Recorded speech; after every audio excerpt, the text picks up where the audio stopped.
the Big Cat Public Safety Act, recently dubbed the Tiger King Bill, was introduced to the House by Representative Mike Quigley and Brian Fitzpatrick in 2019, and in 2020 it was subsequently passed by the House.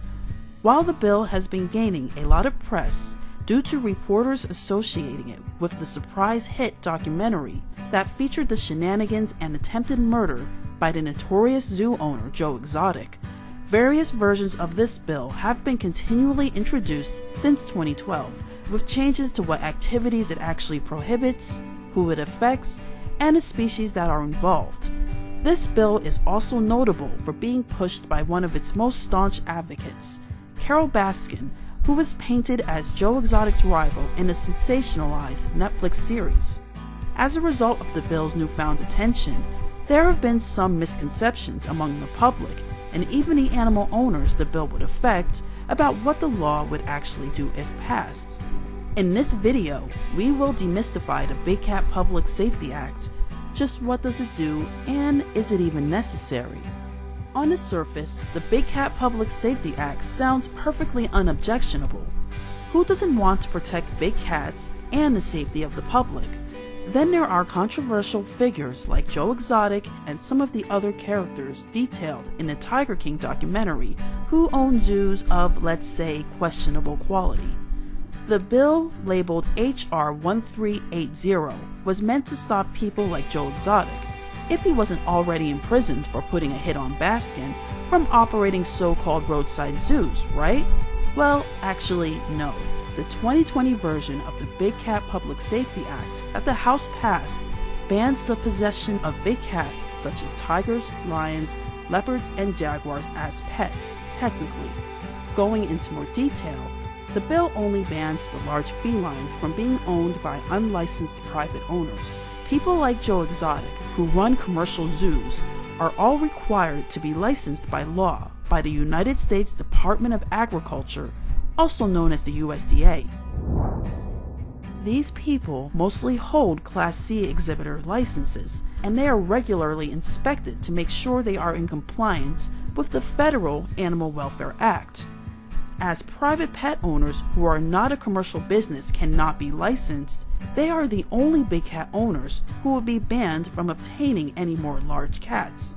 As Joe Exotic was USDA licensed, as long as his license was in, quote, good standing, the bill wouldn't prohibit him from having big cats, nor would it shut down his zoo, as some have claimed.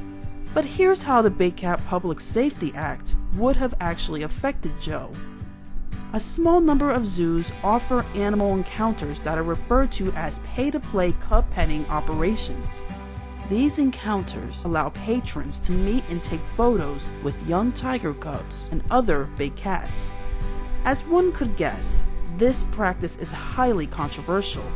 The reasons are because it requires that cubs are separated from their mother to be socialized early, and because some zoos, like Joe Exotic's, would breed big cats to keep cubs available regularly while the adult animals were sold to other zoos, some of them with questionable quality.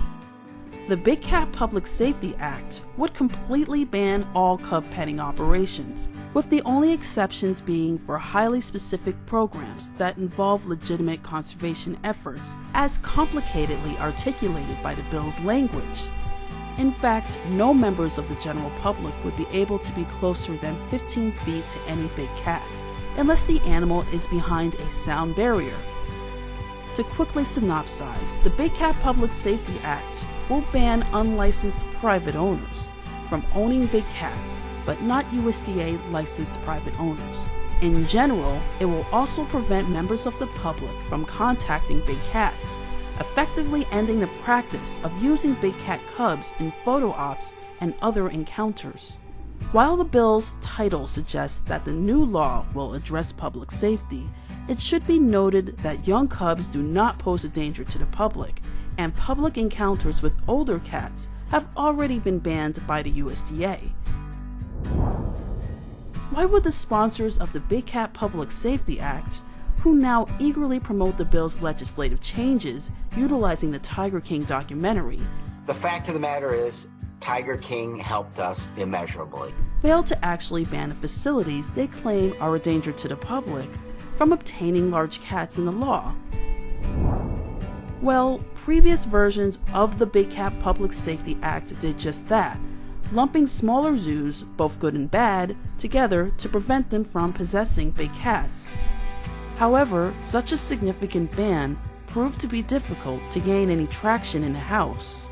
This is understandable considering all the favorable zoo facilities that would have been dramatically affected by such a ruling. Big business zoos have been trying for years to put their smaller competitors out of business by forbidding them to possess the big cat species. The House has always wisely refused to become a, well, no pun intended, a cat's paw in this tawdry endeavor. And this would have occurred despite attacks on the general public from exotic cats held in zoos being exceptionally rare.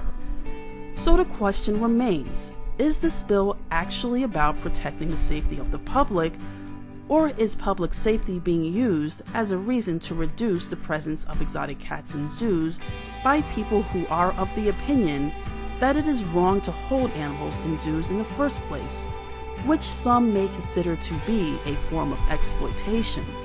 Because ripping newborn cubs from their mothers moments after their birth to use them as props in photos is already cruel enough. These big cats are being bred for exploitation.